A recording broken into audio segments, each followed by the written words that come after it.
Today I'm in one of the trial beds here on the Crocus nursery, and in this particular bed we've been growing Dahlia tubers, and the purpose for that is to see how they perform, and if they do really well then they make it into our range for next year.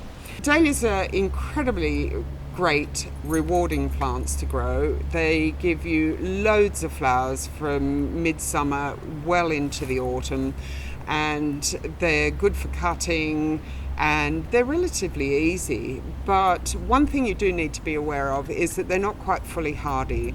So if you have a sheltered garden, you can usually get away with keeping them in the ground.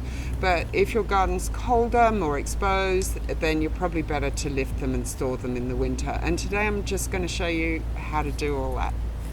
So the time to tackle this is in the autumn, and usually late autumn, after the first hard frost has really cut back the foliage, and you can see how this top growth has been blackened.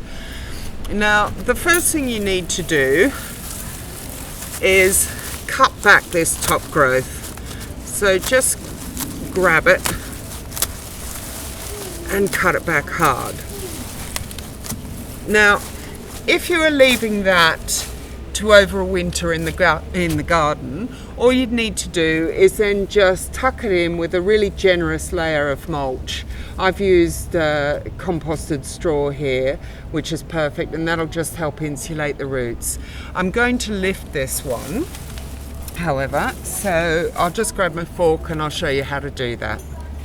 So basically all I'm doing is just gently working my way around the outside of the crown. Now, you don't want to push your fork in too close to the crown because you can risk damaging the tuber, but as you can see, that's just lifted up nicely. And the next thing I want to do is just gently lift it and shake off the majority of the soil.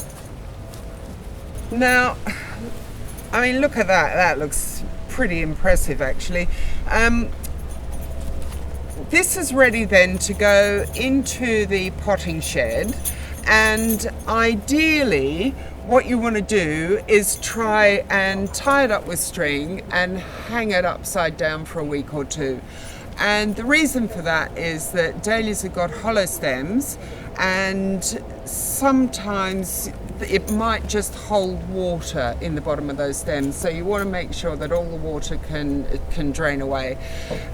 So after that, then it can be turned up the right way and placed into a some sort of box. If you've only got a couple of them, you can pot them up and just keep them in potting compost. If you've got a few, you can fill the whole tray. You might want to label them so you know which one's which, and just pack it out with dry sand or potting compost. Keep it on the dry side, not too wet but not bone dry either, and then take the tray into the potting shed or even a garage, the greenhouse, somewhere cool, well ventilated is ideal, and just check them every so often just to make sure that they're all coming along and there's no signs of rot.